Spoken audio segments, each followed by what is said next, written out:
name is Miriam, and I am talking today about things that I'm going to be carrying in the hospital bag. So this is my hospital bag right here. So it's a little bit heavy, so husband will probably be carrying it. And I just chose a duffel bag that is big enough for my stuff, baby stuff, and husband's stuff. Some people like to choose to bring a diaper bag just for the baby stuff. What I did is I have all my stuff kind of in the bag loose, and then all the baby stuff is in a plastic bag, so it's kind of separated and easy to find. Especially the tiny little socks and little mittens, they can get lost, so they're all in a little bag, and that way it's easy to find. And yeah, and that's my pillow that I'm bringing to the hospital. I also chose to put a very weird and different pillow cover on it. This is actually my husband. He's a Spider-Man fan. That way it's going to be a little bit harder for me to forget it at the hospital, because if you just use a white pillowcase, it just gets blended in with all the hospital stuff and it's easier to forget it there. So that way I'll see it and probably get a few jokes about it, and it's going to be harder to forget. Also, I'm not entirely sure yet if I'm going to be bringing my nursing pillow, mostly because it's so bulky and there's already a lot of stuff over here to bring. But my thought is that I hopefully will be only for a couple of days at the hospital, and I think I can survive those first couple of days without the nursing pillow. I mean, all the women generations before ours survived without a nursing pillow for their whole motherhood, so I think I can do without it for a couple of days, and then once I get home, I'll start using it and be more comfortable. But at the hospital, I'll just try and make do with what I got and be a little more comfortable once I get home. I also have this ongoing list that I keep on top of the bag for things that will be added in the last minute. For example, my blow dryer, I still use it every day, so I don't want to have it in the bag and have to pull it out all the time when I use it. I also put clothes for Matthew, my husband, on the list because I don't know what he's going to be wearing every day until the day of the delivery, so last minute I'll just grab a shirt and grab some underwear and throw it in there. I also wrote down some snacks, so that's also going to be added last minute. And then of course my camera, which obviously I'm using every day or on a daily kind of basis right now, so I'm not going to be putting that in the bag when I'm going to be pulling it out all the time for other uses. And just other little things like gum or candy, just to have something to chew on while I'm waiting for delivery. Anyways, this is my bag, so I'm gonna show item per item what I have in there. Okay, so I'm here in the nursery for our future baby, and I got my empty duffel bag here, and I'm just gonna show you quickly what we're bringing to the hospital with us. So starting with all the baby stuff, as I mentioned earlier, I'm gonna be packing just one bag for my stuff, baby stuff, and husband stuff, so it's all in one bag and it's easier on us. But the baby stuff I'm going to be putting all inside just a plastic bag so that it's kind of separated. The reason for that is some of the baby items are really small. So for example, I'm bringing 2 of those little mittens. They're called scratch mittens. So they're basically not really for warmth, although they probably are a little warm. But it's mostly so that the baby can't scratch its own face, because they have quite long fingernails when they're born, and they can hurt themselves. So it's just a little measure for that. Another small item that I'm bringing is socks. So I'm bringing 2 pairs of socks and a little hat, just because our baby's going to be born in the fall, so it could be a little on the chilly side. So we have this little hat, which is more of a mid-temperature kind of hat. It's not for super cold weather. We're also bringing this little jacket, which is quite warm. It was made by a friend of ours, so it's a pretty heavy knit And it also has a hood, so if it's pretty cold outside, we can just pop that hoodie over over the other hat that it's already going to be wearing. We're bringing also, of course, some burp cloths and washcloths, just because babies are messy, so it's nice to have some stuff to wipe yourself or wipe the baby with. We're bringing 2 receiving blankets, so those are the thinner fleece, not fleece, but flannel blankets. And we're bringing a heavier blanket in case it's really cold outside, so the heavier blanket is wool, so it's going to be quite warm. And also we are bringing a few onesies, so we're bringing 2 onesies that are newborn size and 2 onesies that are 0 to 3 months, just because we don't know what size baby's going to be. We know it's a boy, but even though we know it's a boy, we're still bringing everything in kind of neutral colors, because for 2 reasons. The first reason is the prediction could always be wrong. Who knows, maybe it's not a boy after all.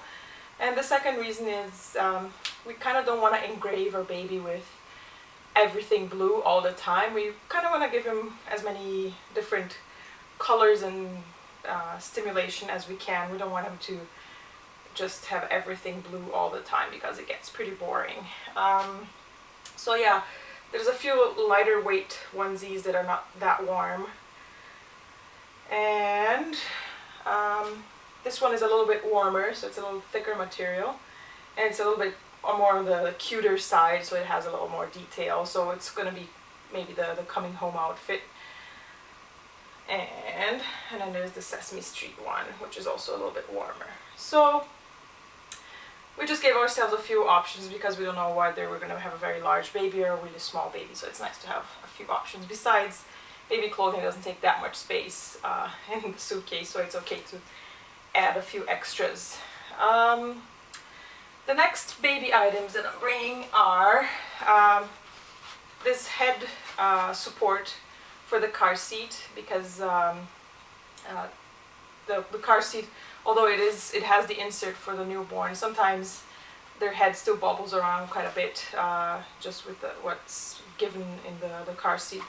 So you can get those pretty much any store with baby supplies, and there's tons of different options. So I got this for my sister because she used it with her babies and she passed it down to me, so I didn't have to buy it, and I don't know where she got this one, but they're pretty easy to come across. This is something I made for the car seat as well.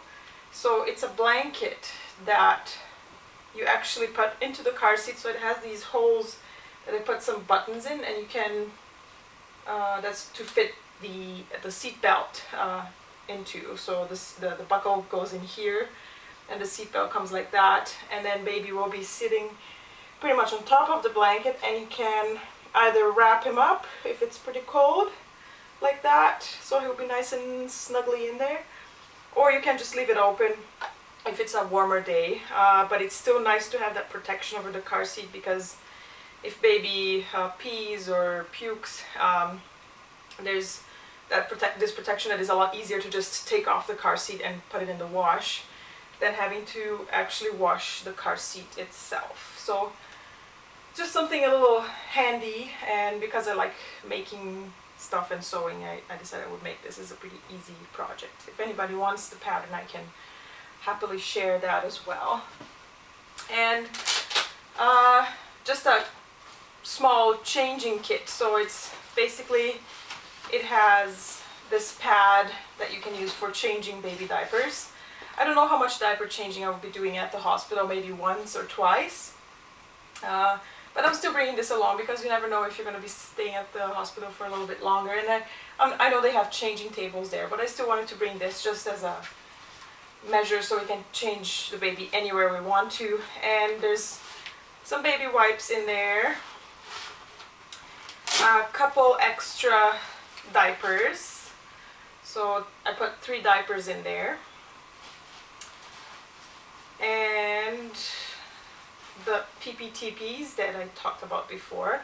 So these are something that you just put on top of the PP of the little boy, so that when you take off the diaper, it doesn't spray in your face. And basically the idea is not necessarily that he will be peeing in here. He might. The idea is just to keep it warm, because usually what makes boys pee when it's all out in the open is the change in temperature. So they go from a warm temperature in their diapers to opening the diaper, and suddenly that fresh air comes out, and that really makes them want to pee. So this prevents that from happening. It keeps it all in a constant temperature, and that way you'll have a lot less accidents. So you can buy these, but I just made them with leftover fabric that I had, and just old towels I cut into the insert to put inside. So they're really easy to make, and for me they were pretty much free, so I just thought I would make those. But you can use anything. You can even just put a washcloth on top, and that works too.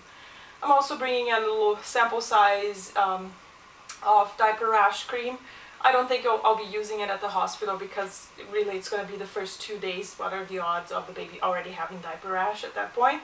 But because I have such a small little container, I'm bringing it anyways. It's a Pseudo-Creme, and I got it from, I think that was in the bag from Babies R Us. When I started the registry at the Babies R Us store, you get a bag full of goodies, freebies and samples. So I'll be talking about that later, but yeah, that was one of the free samples I got, so I just put it in there to have it. The other items that I'm bringing are now for me and for my husband. So toiletries, they all go in here, so that's going to be very personal. Every person has different needs. I basically just have shampoo, conditioner, what else do I have in here? I have witch hazel extract, so it's called distilled witch hazel. I bought this at Walmart, and it's pretty good for to treat or relieve the pain of tearing down there in your lady parts. So basically what some nurses recommend is that you just soak one of those pads and with this, and it helps relieve the pain. Some people will even put it in the fridge or freeze their pads soaked with this, and then it's supposed to be really relieving and soothing for you down there. So I'm bringing that along. I'm also bringing Lansino lanolin cream for the nipples, so it's just to help with breastfeeding. Your nipples can get quite sore, so I'm already bringing this along for the early start. And of course deodorant, toothbrush, all that hairbrush, and all that stuff that you normally would bring with you on a trip. And I'm bringing also elastics for my hair and headbands, because I obviously have those annoying bangs, and I don't want them in my face when I'm going into labor.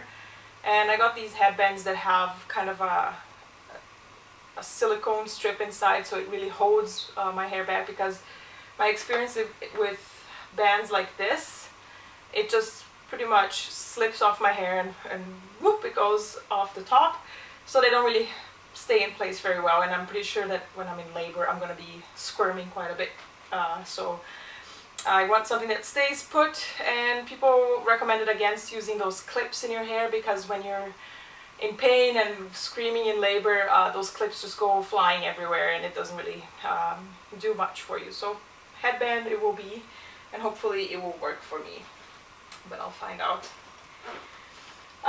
Another toiletry item that I'm bringing is those ginormous overnight super absorbent pads that will come in very handy after labor, because I'll be bleeding a lot probably, and that's independent of vaginal or C-section birth. In both cases you will bleed a lot. With C-section you'll still bleed for a couple weeks after labor, but with vaginal birth you might be bleeding for a lot longer. So in any case, I'm bringing these already so I can wear them at the hospital. They give you some free ones at the hospital, but I heard they're pretty bad quality, so I'm bringing my own, and that way I'm covered. I'm also bringing a bunch of underwear that I bought from Walmart for cheap, so they're just really big, really ugly, but I don't care about them, so if they get all soiled and covered in blood, I don't care and I can just throw them away. But I'm still going to be comfortable because they're nice and cotton, and they give you free ones at the hospital again, but I've heard good and bad things about them. Some people find them disgusting, some people love them, but because I don't know how my feeling is going to be about them, I'm bringing some extras, cheap ones that I don't care about, and then whatever happens, happens. And I'm bringing a couple fresh pairs of socks for myself. I'll be adding some for husband as well. If he stays overnight, then it's nice to have a fresh pair of socks. I'm bringing a mask if I feel like having a little nap. It might be helpful to have this mask because the hospital is full of lights blinking everywhere, and this might give me a little bit more comfort. I don't know if I'll be using it, but it doesn't take much space, so I'm bringing it. I already tossed in a few granola bars in here, but I'm going to be adding some more fresh snacks like fruits and stuff to bring on the last minute basis. But these are in there just in case we have to leave in a rush, then at least I have some granola bars. I'm also bringing a nursing bra already. Again, I just bought a cheap one from Walmart. I don't know if it's good or not. I think the brand is Wonder Bra. I'm not sure though. So I'm bringing this one because I bought it a couple weeks ago and I don't know what size I'm gonna be after delivery. So this one is kind of a guess size that I think I will be. Because it wasn't expensive, I don't feel too bad about it, but it's my emergency nursing bra. And once I get to that stage, I will probably be buying something a little better quality and that fits a little bit better, because then I'll know what I need. And I'm bringing also nursing pads. So these are to prevent leakage going into your shirts. The ones I got are called Bamboobies. So they're made of bamboo fiber, which is a super soft material. It's impossible not to rub it on your face when you get them. They're so soft. And I've heard nothing but really good reviews from them. They are made in the States, so when I ordered them, it took a long time for them to get here in Canada. I'm in Edmonton, so it took a long time. So if you want to order these, be prepared to wait quite a bit because they take their time.